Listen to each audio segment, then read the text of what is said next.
Remember, every correction happens in 3. So I'm going to draw that out here. So minor wave 2 should happen in 3, right? So that's wave A. So that's, remember, corrections are ABC using letters. Wave A, wave B, which I think we're still in, which is why I think there's a lot of confusion because B waves are tricky. And then a C wave. The C wave is going to be unambiguous. Just like in the coronavirus dump, the C wave was impulsive, right?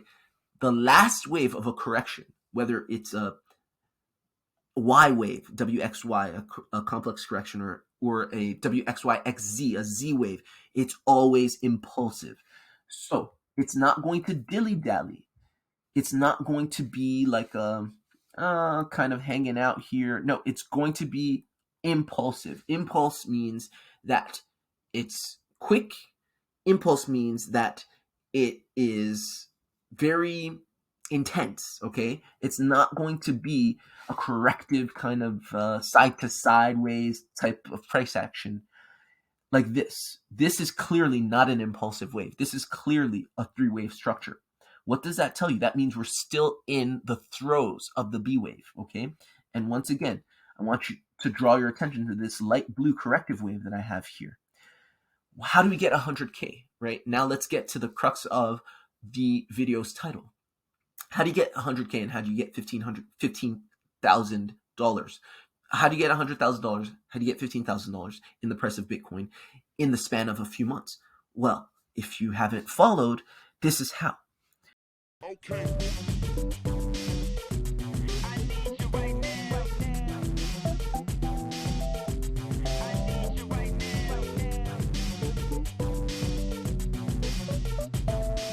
Hello everyone, my name's Dean, let's talk crypto. This is where you subscribe for daily Bitcoin updates and technical analysis. We track the price of Bitcoin as a proxy for the cryptocurrency markets at large. Today is April 21st, 2022.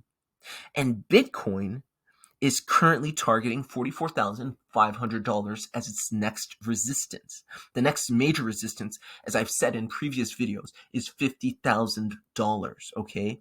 We are currently in an uptrend, all right? And I see both of those price targets being hit. Today's video is a little different, however. I know this is a daily show, but sometimes it's important to zoom out and offer a larger perspective. So in this video, I'm going to explain how Bitcoin can not only hit $100,000, but also hit $15,000. Yes, you heard that right, $15,000 in the coming months. If that perplexes you, if that interests you, then watch until the very end. Hear me out. Okay, a little bit about me. I am a professional trader that specializes in Elliott wave theory. Elliott wave theory is not the only thing I use in my daily analysis. If you're subscribed to the channel, you'll know. You see me. Sometimes I don't even use the wave principle in my analysis. I just use basic support and resistance or pattern analysis, right? It really depends. But there's nothing in my estimation that offers as clear a vision or a perspective on the market and what the market may do on a large time frame than Elliott wave theory. It's a very powerful tool if you learn how to use it. It has a steep learning curve, but it's not impossible to learn, and it's extremely useful. So in this video, what I'm going to do is I'm going to break down my long-term view of Bitcoin, right? I'm on the monthly chart right now, and I'm looking at Bitcoin from when it started at 1 penny, trading at 1 penny, until today, where it's trading at approximately $42,500. Where I see it going and why, once again, I can see with some degree of confidence Bitcoin hitting $100,000 or very close, and then turning around and dumping down to $15,000. Because you undoubtedly have heard some analysts speak of Bitcoin going to the moon, and then other analysts saying, no, it's going first to, 20K or sub 20K, right? Those two visions are sort of coming through in the charts, okay? And depending on how you read charts, You may see one or the other. You may not see both, right? And what Elliott wave theory affords us is the ability to see both. All right, getting started on the monthly chart. I've got a bunch of lines on my chart, okay? And I've got a bunch of numbers. Some of the numbers are Roman numerals, some of them are circled, some of them are in parentheses, some of them are naked. At the end of this video, if you watch until the very end, you're going to understand this chart exactly. It's not going to be confusing to you. All right, I'm going to take you step by step. The first line that I want you to pay attention to is the blue line, okay? The light blue line with the Roman numerals. That is my larger count. We call that a cycle count, okay? This cycle count basically starts with Bitcoin at a penny, and it goes up until Bitcoin hit around $33, and then it had a correction down to about $2.40, okay? That is my two-wave correction, right? The two-wave correction typically targets anywhere between the 382 and the 618 of the one wave, all right? When I talk about Fibonacci numbers, 382, 618, I'm just talking about Fibonacci retracement levels, okay? And very simply, if you took the Fibonacci retracement tool here on TradingView and you pulled it from the beginning to the end of the first wave, you see that wave 2 hits close to the 382, okay? It's a little shallow, but mind you, you're looking at a chart that has tons of data, right? Years and years of data. So there's a bit of skewing going on, but we're looking for that second wave to come anywhere between the 382 and the 618, or close to that, all right? So that's my second wave. What follows is obviously the third wave. The third wave typically extends to anywhere between the 1618 and the 2 Fibonacci extension of that one wave. All right, the minimum extension of the third wave is the 1 Fibonacci extension. I'm not going to pull the Fibonacci extension tool, but I'm just saying all of this so you can understand that there's a method to this. I'm not just drawing lines willy-nilly, okay? You can use proportions of Fibonacci levels to gain with a high degree of accuracy where price is likely to go, okay? So this is a bit of how I drew this blue line out, okay? And I actually adjusted it based on the other lines that I have, which are based on price action that we've actually printed, all right? So now I want to draw your attention to the red line. The red line is the the primary count, okay? The count within the blue count. Think Russian dolls, all right? Elliott wave theory is very simple. I'm going to explain it to you in 10 seconds.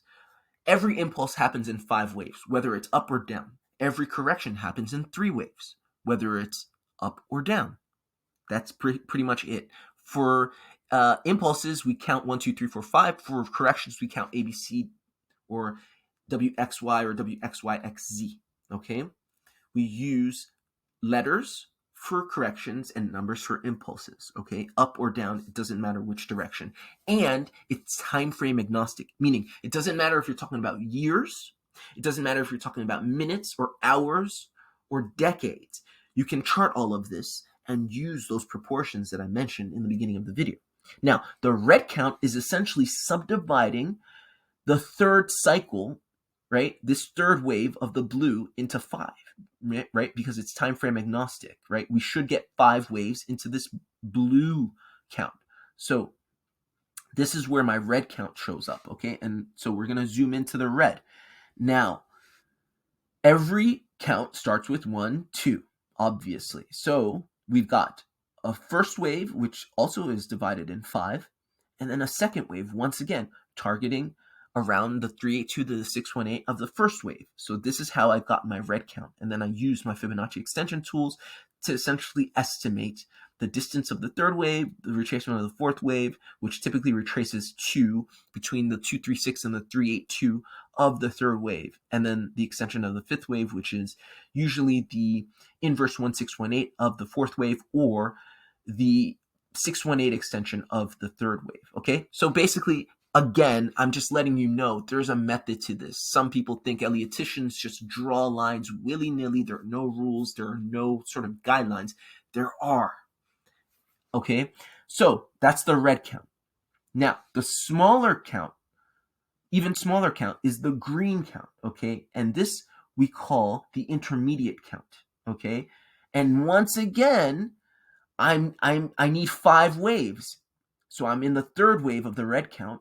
That can also be divided into 5 waves. As you see, that's what I did with the green count. Now the green count shows me 1 wave and 2 waves, right? It shows me 2 complete waves.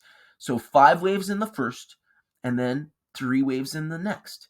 Again, I want to show you this in detail because I don't know that many other people, I've never seen any other Elliottians count this flat correction as a flat correction, right? I see a lot of different counts on this, but I think it's quite clear. This is an A wave, the middle wave is a B wave, and then the coronavirus dump was the impulse or the C wave, the last leg of my 2 wave, right? My wave 2, intermediate wave 2, which gave me the second intermediate correction of my first wave, okay? And so basically where we are now is we're in the third intermediate wave of the third primary, or the third primary wave of the third cycle wave, okay? And now for the last subdivision I'm going to discuss is the pink wave, okay? And I want you to focus on the pink wave because this is closest to where we are right now. The pink wave, once again, can subdivide the third intermediate wave into 5. All impulses happen in 5. All corrections happen in 3. So by that logic, we should see 5 waves in the first, right, pink wave, and then 3 waves in the second. We are currently, according to my analysis, in wave 2, and we call this pink wave the minor wave, what comes after the intermediate in the sort of sequence of Russian dolls, the diminishing sort of degrees of Russian dolls. Again, the blue wave cycle, the red one is primary, the green one is intermediate, and this one we call minor, okay? And you can keep going down and down and down and down, and you can even go higher than the cycle, and you can go into super cycle. But for the purposes of this video, I have 4 different degrees that I'm working with, okay? So degrees are basically the time frames, as you understand. So this is where we're at right now. Again, in the second minor wave, right? Cycle, primary, intermediate, minor. The second minor wave. And we are correcting. So all of this has been a correction, right? The first wave, the first minor wave was a huge bull run, okay? That was the bull run of 2020, okay? That lasted all the way to 2021, okay? And that was great, right? Up only price action pretty much. And ever since we hit the top of that on March of 2021, right? We had ending 5 wave diagonal. If you want to zoom in, I'm not going to zoom in right now, I'm going to stay on the monthly, but if you zoom in, you'll see the end of wave 1 showed an ending 5 wave diagonal that shows the end of a trend, okay? That could be intra wave or the end of an actual wave. But given the time and given the size of the price action that we've gotten right after, I'm fairly certain that that was the end of wave 1, the minor wave 1. Now, minor wave 2 has been going on for quite some time, and what we're going to do now, we're going to go on the weekly. We're going to go down in time frame, and we're going to zoom in to the minor wave 2. I hope everyone's following me. Right now, you know a lot of Elliott wave theory so far, and we've only, gone 12 minutes in. Now, remember, every correction happens in 3. So I'm going to draw that out here. So minor wave 2 should happen in 3, right? So that's wave A. So that's, remember, corrections are ABC using letters. Wave A, wave B, which I think we're still in, which is why I think there's a lot of confusion because B waves are tricky.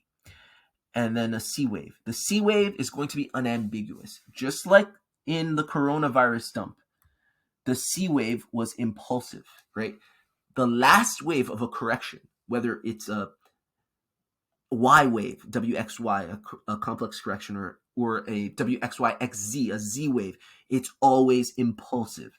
So it's not going to dilly-dally.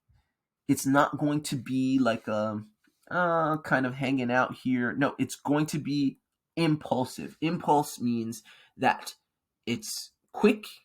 Impulse means that it is very intense, okay? It's not going to be a corrective kind of side to sideways type of price action like this. This is clearly not an impulsive wave. This is clearly a three-wave structure. What does that tell you? That means we're still in the throes of the B wave, okay?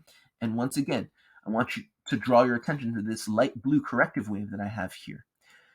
How do we get 100K, right? Now let's get to the crux of the video's title. How do you get 100K and how do you get $15,000? How do you get $100,000? How do you get $15,000 in the price of Bitcoin in the span of a few months? Well, if you haven't followed, this is how. You have your A wave, initial break of structure. Your B wave happens in 3, right? Again, you're talking about degrees, so everything can be subdivided into the same ideas. So there's 3 legs in the A wave. There's also going to be 3 legs in the B wave. And that third leg, as I said, the third leg of any corrective wave is going to be impulsive. So we are going into impulsive price action for our B wave. All right, that's how we get 100K. Why 100K? Quite simply, the math shows us that 100K is probable, or possible rather. And so because it's in the zeitgeist, because it's something that many people anticipate, many people hope for, it's likely. This is my understanding, okay? Quite simply, how is it possible? You take the Fibonacci retracement of the A wave, and you take the phi ratio. The phi ratio is essentially the 1618, you'll see here. If you take the Fibonacci retracement of the A wave, you see the 1618 lies at $104,929. Let's call it $105,000. 100K is within the realm of possibility because it's below the phi ratio. Why do I take the phi ratio? The phi ratio tells you the maximum retracement of any B wave given an A wave, an initial break of structure. So by that logic, by that analysis, we have a viable 100K Bitcoin in this B wave correction, which we're in, right? So you go, your first wave, you got that first wave of the B wave. The second wave of the B wave was the 73-day correction down to around 33K, okay? And now, basically what we've gotten here has been a channel, right? This channel that we have right here, I'm going to draw it out, is basically a consolidative reversal channel. It's nothing else. It's not a bear flag. It can't be a bear flag because this is 3 waves. If this were 5 waves, then it would be a bear flag. But bear flags don't happen like that. Bear flags are basically zigzags. We call them zigzags in Elliott wave theory, where you get 5 waves, 3 waves, and then 5 waves, okay? That's a bear flag, right? You need an impulse before bear flag. And you can corroborate this with volume, but I'm not going to get into that right now. I have a whole video on that, actually, and you can search the channel for it. But this is a 3-wave move. It's corrective. It's finished. This is consolidation and reversal. What follows is an impulse, a 5-wave impulse to the upside. Once that's finished, your B wave is complete. After that, you get a pivot, and you get 5 waves to the downside. Now, where do you get your 15K? Let's go back into our Fibonacci retracement tool. And now that we know, it's likely that this is a wave 1, right? There's 5 waves in here. You can count 1, 2, 3, 4, 5, ending diagonal 5th wave. This is a wave 2, right? This minor wave 2 should correct anywhere between the 382 and the 618. Remember, wave 2 typically corrects to between the 382 and the 618 Fibonacci retracement of a wave 1. And you'll see that indeed this pink box I have is between the 382 and the 618 Fibonacci retracement of this first wave, which represents 21,500 approximately and 11,200. So what's in between? 15,460. This is where I get my 15,000, okay? I don't know if it's going to go to 15,000. I don't know if it's going to go to a 12,000 or 20,000, okay? All I know is that is what Elliott wave theory is telling me is probable given my analysis. I hope that's helpful. I hope this is useful. I hope this makes sense. I hope this elucidates not only Elliott wave theory, but my personal views on the market. If this was helpful, like the video, share the video with other people interested in Bitcoin, technical analysis, Elliott wave theory, crypto, whatever, and subscribe to the channel if you're not yet subscribed. This is where you get daily Bitcoin analysis, a weekly live stream every Tuesdays at 4:30 p.m. Eastern Standard Time, and occasional videos like this where I talk about my long-term analysis as well as altcoins. Lately, I've been talking about Kadena, Veracity, and Ravane, my favorite altcoins, because they have the most favorable phi ratios for this next leg up. All right? So, like, share, and subscribe, do all that good stuff. Hit that bell notification, and I'll see you guys later. Take care.